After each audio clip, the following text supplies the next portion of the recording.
আসসালামু আলাইকুম। Baby food gallery BD চ্যানেলে আপনাদের স্বাগতম। আশা করি সবাই খুব ভালো আছেন। আজ আমি আপনাদের সাথে শেয়ার করব আমাদের ঘরে ছোট্ট সোনামণিদের জন্য 15 মিনিটে একটি ডিম দিয়ে ক্যারামেল পুডিং রেসিপি। বাচ্চারা কিন্তু পুডিং খেতে পছন্দ করে, আর নর্মালি অনেক সময় বাচ্চারা ডিম খেতে চায় না, দুধ খেতে চায় না। তাদের কিন্তু পুডিং বানিয়ে দিলে মজা করে খাবে এবং পুষ্টিগুণও পাবে বহুগুণ। তো কথা না বাড়িয়ে চলুন শুরু করা যাক মূল রেসিপিতে। তার আগে একটি কথা, আমার আরেকটি চ্যানেল ঘরোয়া রূপচর্চা অ্যান্ড হেলদি রেসিপি চ্যানেলটি এখনও যারা সাবস্ক্রাইব করেননি প্লিজ চ্যানেলটি সাবস্ক্রাইব করুন। চ্যানেলটির লিঙ্ক ডেসক্রিপশন বক্সে দেওয়া থাকবে।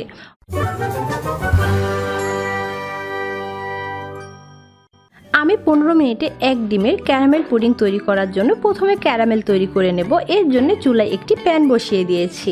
এর মধ্যে দিয়ে দেব 2 টেবিল চামচ চিনি। আপনারা যারা ক্যারামেল দিতে চান না বাচ্চাকে, তারা কিন্তু ক্যারামেল ছাড়াও এই পুডিং খুব সুন্দরভাবে তৈরি করতে পারেন। ক্যারামেলের জন্য আমি দিয়ে দিলাম 2 টেবিল চামচ চিনি ও 1 টেবিল চামচ পানি। এখন আমি চুলার হিটটা অন করে দেব এবং চুলা মিডিয়াম হিটে ক্যারামেল তৈরি করে নেব। আমি কিন্তু চিনি না গলা পর্যন্ত চিনি নাড়াচাড়া করব না, চিনি গলে যাওয়ার পরে চিনি নাড়াচাড়া শুরু করব। চুলার মিডিয়াম হিটে চিনিগুলো গলে গিয়েছে। এখন আমি চিনির যে গলা শিরা সেগুলো কিন্তু প্যাচুলার সাহায্যে মাঝখানে দিয়ে দিচ্ছি। চুলার হিট কিন্তু লো থাকলে এই পর্যায়ে চিনিগুলো আবার দানা দানা হয়ে শক্ত হয়ে যাবে। অবশ্যই চুলার হিটটা মিডিয়ামে রেখে ক্যারামেল তৈরি করে নেবেন। ক্যারামেল কিন্তু অতিরিক্ত নাড়াচাড়া করার কোনো প্রয়োজন হয় না, শুধু মাঝে মাঝে সাইড থেকে এইভাবে সরিয়ে মাছ বরাবর দিয়ে দিবেন। এখন আমি অপেক্ষা করব ক্যারামেলে একটি হালকা কালার আসা পর্যন্ত। ক্যারামেলে হালকা কালার আসা শুরু করেছে। এই পর্যায়ে অ্যাড করে দেব আমি 2 ফোঁটার মতো ইয়েলো ফুড কালার দিয়ে আমি মিশিয়ে নেব এবং চুলা থেকে কিন্তু ক্যারামেলটা উঠিয়ে নেব। ও যে প্যানে আমি পুডিংটা বসাবো সেই প্যানে কিন্তু তাৎক্ষণিক আমি ঢেলে নেব। আমি ছোট্ট একটি হিটপ্রুফ বাটিতে পুডিংটি বসাবো। এটি কিন্তু ওভেন প্রুফ বাটি, আপনারা চাইলে স্টিলের বাটি বা বড় কিন্তু চায়ের কাপেও বসাতে পারেন। আর এখানে যে আমি ফুড কালারটা দিয়েছি এটি পুরোপুরি অপশনাল, আপনারা চাইলে স্কিপ করতে পারেন। সেক্ষেত্রে আপনারা ক্যারামেলটা আরেকটু জাল করে হালকা লালচে রং ধারণ করে নিয়ে পাত্রে ঢেলে নিতে পারেন। আর ক্যারামেল কিন্তু আপনারা ঝটপট তাৎক্ষণিকই পাত্রে ঢেলে নেবেন, না হলে ক্যারামেলটা পুড়ে যাবে, তিতা তিতা ভাব হবে, পুডিংটা খেতে মজা হবে না। এখন আমি ক্যারামেল সেট করা এই পাত্রটি এক সাইডে রেখে দেব ক্যারামেল সেট হওয়ার জন্য। পরবর্তী স্টেপে এখানে আমি একটি ছোট্ট পাত্র নিয়ে নিয়েছি। এর মধ্যে ভেঙে দিব একটি ডিম। ডিমটি ফ্রিজে থাকলে অবশ্যই 15 মিনিট আগে বের করে রাখবেন। ডিমটি রুম টেম্পারেচারের হতে হবে। দিয়ে দিব 2 টেবিল চামচ চিনি। এখন ডিম ও চিনি খুব ভালোভাবে মিশিয়ে নেব যতক্ষণ না চিনি গলে যায়। আমি ডিম ও চিনি ভালোভাবে মিশিয়ে নিয়েছি। এখন অ্যাড করে দেব তরল দুধ। এখানে আমি হাফ কাপ তরল দুধ অ্যাড করে দিলাম। এই দুধটা আমি প্যাকেটজাত জাল দেওয়া তরল দুধ ব্যবহার করছি, সেই জন্য কিন্তু দুধটা আমি জাল দিয়ে নিলাম না। আপনারা যদি নর্মাল কাউ মিল্ক ইউজ করেন সেক্ষেত্রে দুধটা জাল দিয়ে ঠান্ডা করে নেবেন।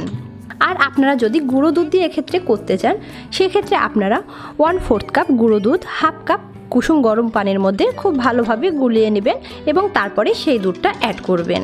তো আপনারা এখানে কিভাবে তরল দুধ এবং গুঁড়ো দুধ দিয়ে তৈরি করবেন আমি কিন্তু গুঁড়ো দুধটা আপনাদের বুঝিয়ে দিলাম। এখন আমি ভালোভাবে সমস্ত উপকরণ মিশিয়ে নেব। সমস্ত উপকরণ মিশিয়ে নিয়েছি। এই পর্যায়ে অ্যাড করে দেব আমি লেবুর রস।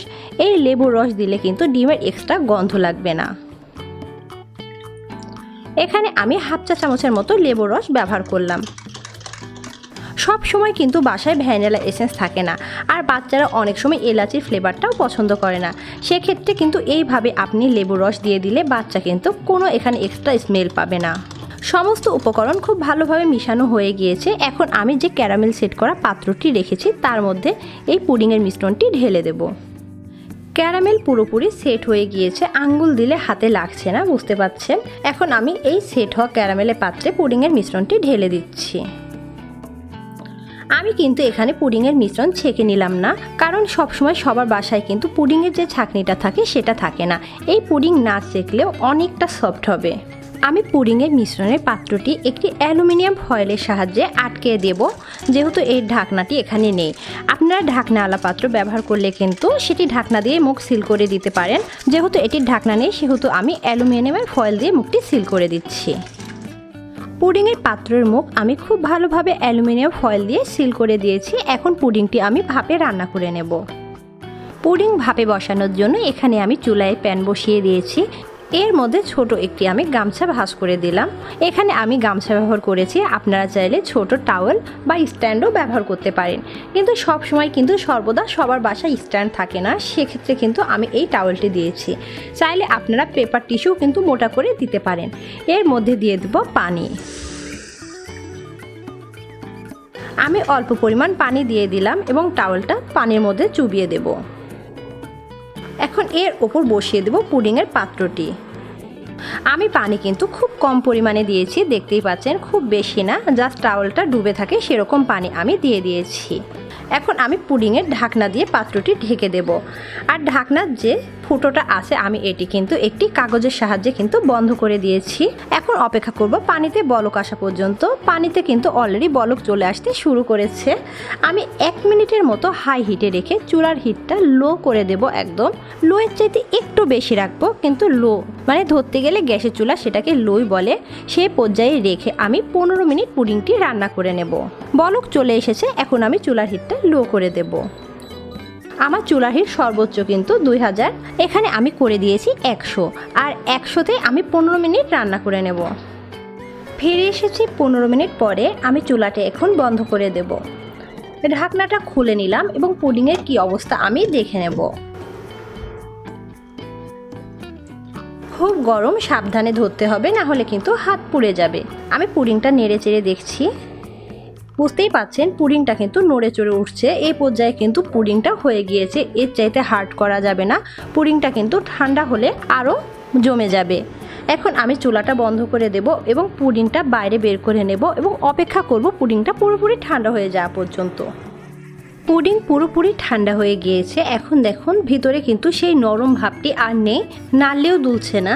পুডিংটা সেই কিন্তু নরম অবস্থাতেই নামাতে হবে।